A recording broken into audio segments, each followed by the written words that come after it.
Hi అండి, అందరికీ నమస్కారం. రేపే నాగపంచమి. అసలు నాగపంచమి అంటే అర్థం ఏమిటి అనేది మనం ఇప్పుడు ఈ వీడియోలో తెలుసుకుందాము. ప్రతి సంవత్సరం శ్రావణ మాసం శుద్ధ పంచమి రోజున నాగపంచమి అంటారు. బ్రహ్మదేవుడు ఆదిశేషువును అనుగ్రహించిన అని అర్థమన్నమాట. నాగుల చవితి మాదిరిగానే నాగపంచమి నాడు నాగదేవతను పూజించి పుట్టలో పాలు పోస్తారు. నాగపంచమి రోజున నాగదేవతను పూజించిన వారికి సంవత్సరం పొడుగునా ఏ సమస్యలు లేకుండా అన్నీ సవ్యంగా నెరవేరుతాయి.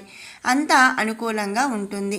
1000 పడగల ఆదిశేషుడు విష్ణుమూర్తికి పాన్పు, వాసుకి పరమేశ్వరుడి కంఠాభరణము, వినాయకుడు నాగయజ్ఞోపవీతుడు.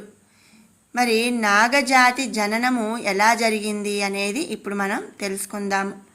కశ్యప ప్రజాపతికి కద్రువ దంపతులకు అనంతుడు, తక్షకుడు, వాసుకి, ననినాగుడు, శంకుడు, కర్కోటకుడు, ఉగ్రకుడు, పిందారకుడు, హహుషుడు, ఐరావతుడు మొదలగు వారు జన్మించి కనబడిన వారినల్లా కాటువేస్తూ భయభ్రాంతులను చేయసాగారు.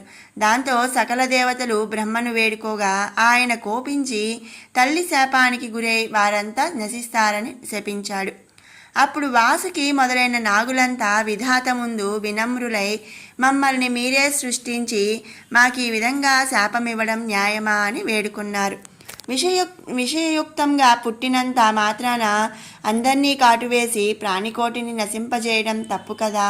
నిష్కారణంగా ఏ ప్రాణిని హింసించరాదు. గరుడ మంత్రం చదివే వారిని, ఔషధమని సమేతులను తప్పించుకు తిరగండి.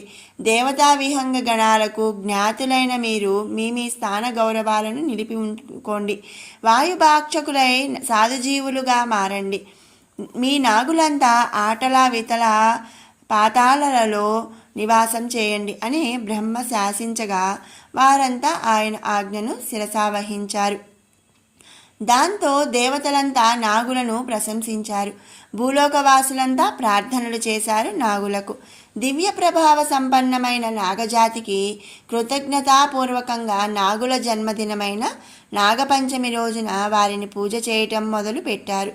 వైదిక కాలం నుండి కార్తీక మాసం 5వ రోజు పంచమి ఉత్సవాలు జరుపుకునే సంప్రదాయం దేశమంతా ఉంది. పుట్టలో ఆవుపాలు, వడపప్పు, చలిమిడి, అరటిపండ్లు, కోడిగుడ్లు జారవిడిచి నైవేద్యంగా సమర్పిస్తారు.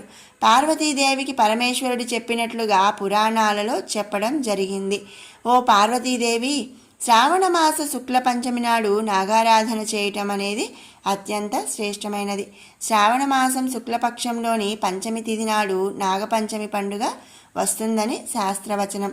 ఇదే విధంగా కార్తీక మాసంలో వచ్చే శుక్ల పంచమి నాడు జరుపుకునే నాగపంచమి కూడా ఈ సంప్రదాయానికి చెందినదేనని పండితులు అంటున్నారు.